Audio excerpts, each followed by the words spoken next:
Hi, it's Milton Kane for the Christians for Community. Today I would like to talk to you about our health concerns, and they are many. We all know that if we go and we get ill and we need to see our doctor, we need to make an appointment in most cases at least a month in advance before we get sick. We don't know what the possibility is of being able to get to see our local GP. I remember a time when if you needed to see your GP, you would turn up at a surgery without an appointment. And in most cases, you'd be seen within the hour. That is dream time today. I remember a time when you'd go up to casualty at a hospital and there would be many vacant seats. You go up there now and it's very rare that you see a vacant seat anywhere. When you're approaching the casualty section, the emergency department of our hospitals, what do we find? We find outside usually a row of ambulances waiting to offload their people. They cannot. There's no room in the emergency department for the people to be taken in. Something is drastically wrong with our health system. And a friend of mine who needed to go to hospital, they had an injury. They were a public patient. And they loved the fact that they were put up in a private hospital. Why? Insufficient beds in a public hospital.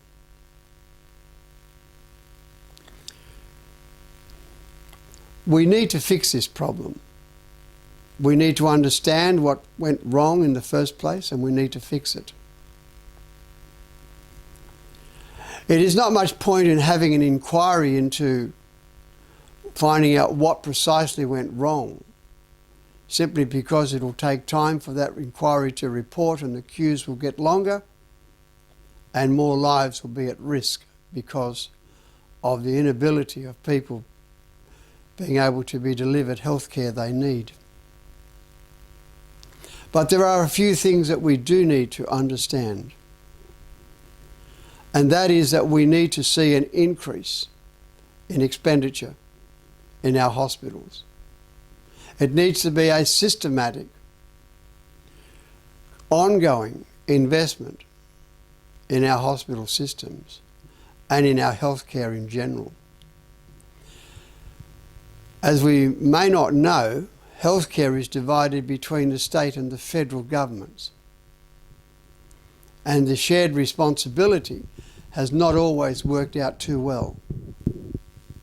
There are different aspects of healthcare being handled by the state government and other aspects being handled by the federal government.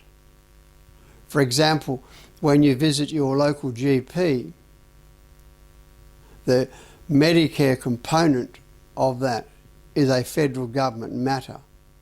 So whether the federal government pays sufficient money is a matter of whether or not you're going to be able to be seen by your local GP and at what time and at what price. And if it becomes too expensive or too difficult to see at your local GP, you go to the casualty section of the hospital and therefore you add to the queue. When you turn up at casualty and or emergency department, what actually happens is suddenly you're in the state's responsibility. So we actually have a problem there where if the federal government tightens down on one level, it makes a problem to the state. We need to rethink all of that.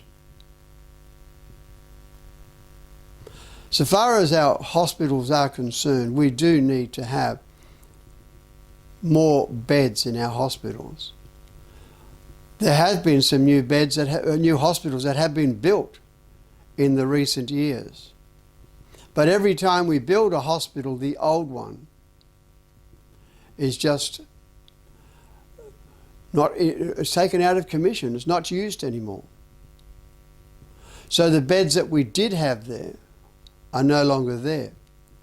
The big pomp and ceremony about the fact that we've got a new hospital with maybe 500, maybe 1,000, maybe 2,000 beds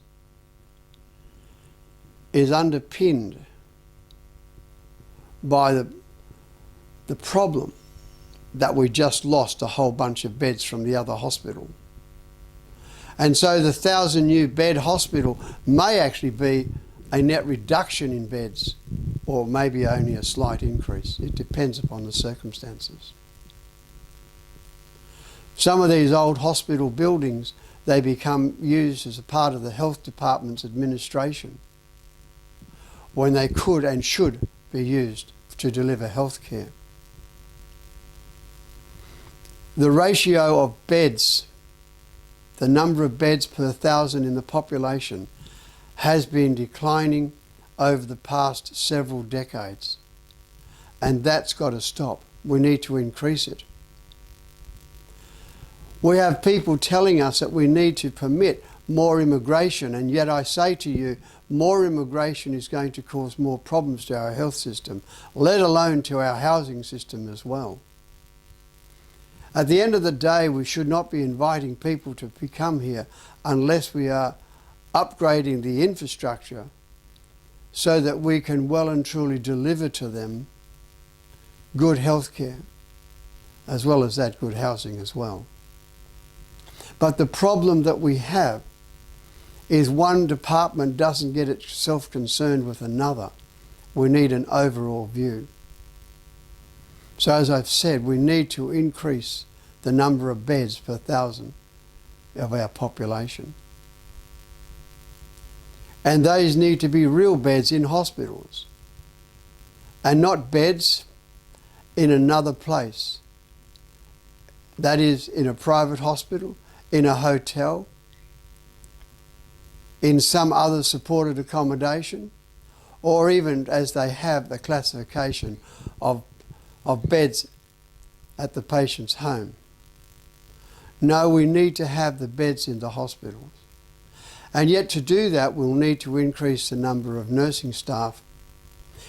Even if we didn't increase the number of hospital beds, the nursing staff are already overworked.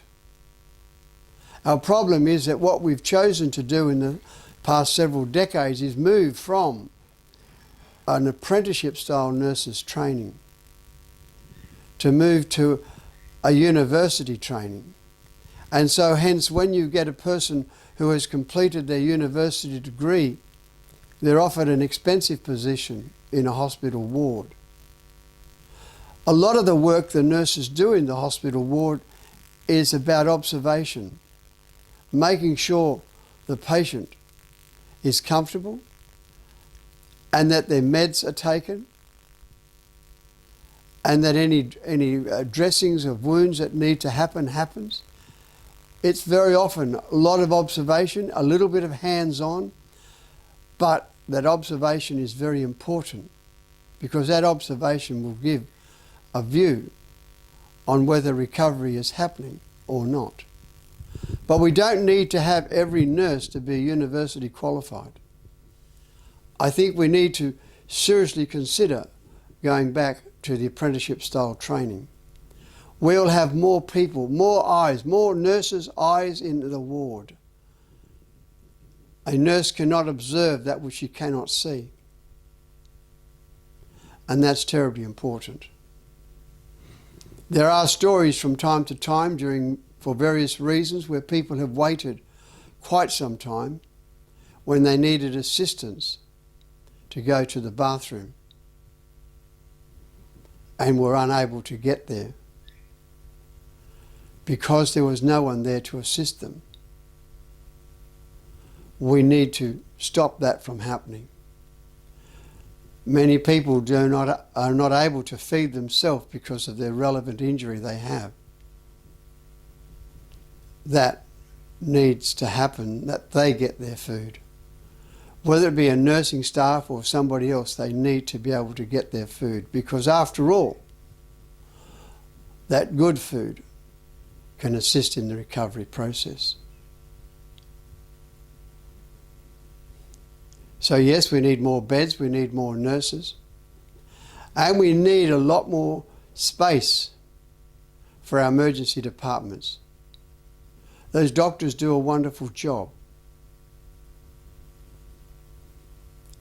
And yet there's not enough space for them to do it, because the population is growing and we're not increasing the space and its capacity at the right rate. It is very hard to determine whether or not our problem with people being attended to by emergency vehicles, that is the ambulances, we do not know whether that is because we don't have sufficient or because far too many are being tied up. But I suggest that we do move down the path of making sure we have more, and that we stop having them tied up outside of casualty. That needs to be fixed, and fixed well. Our doctors in our hospitals, there are times we cannot find the specialists that we need. We need to work on that and see what we can do about it. I am fully aware that some of the inquiries that have gone ahead have actually blamed the doctors for the doctors' shortages. I don't think that is the case. I don't want to make a final declaration on that at this stage because I don't know enough information. But a person should not be on a waiting list to go and see, for example, an ENT clinic for over 2 years and never get to see that specialist during that 2.5 years' time. We need to work it out somehow. I don't know what the answer is, but we must find a pathway to fix that. And then we have the GPs. Historically, GPs used to work, if not by themselves, just with 1 or 2 doctors together. And nowadays they seem to be all together in big conglomerate associations. And I wonder about that. I wonder what the story is there. I have spoken to a few doctors and in regard to that, and not many are very forthcoming. They like to stick with the standard response that is given by their corporate body. That is, they are free to be able to do whatever they wish as far as their health advice to the patient is concerned. And yet I can see that's not always seems to be the case. I have one doctor who works out in the country who has told me there's different rules for different places because this particular doctor goes from place to place and is a relieving doctor under many circumstances. And that's where I think I get a bit more of the truth of it all. There are some that say that an increased amount of money to the doctors will make the difference. But I wonder if that will make the difference only to the owners of the big conglomerates that actually run these practices. I don't know where that will go, but I do know that we need to have the doctors. And I remember the time when my GP, if needed, would come and see me in my home after hours. That my GP, that I would turn up and I would be able to see him without an appointment within the hour.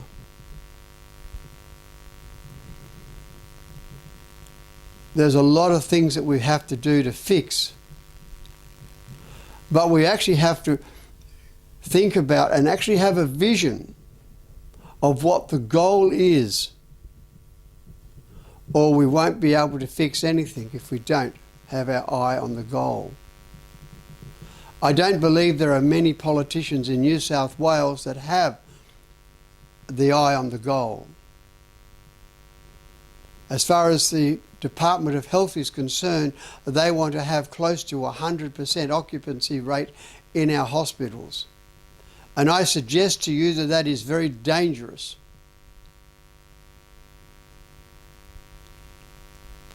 Some years ago there was an earthquake in Newcastle where many people needed to be hospitalised.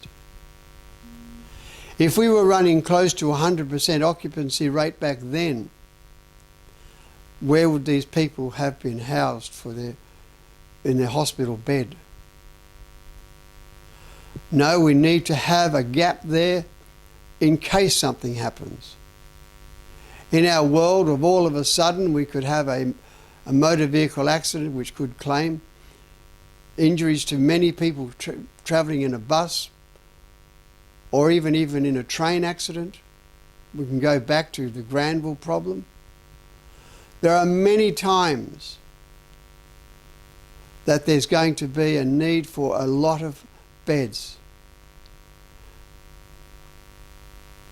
We want to make sure that we do not oversupply, but we need to make sure that the target is not 100% occupancy. The target should be far less than that.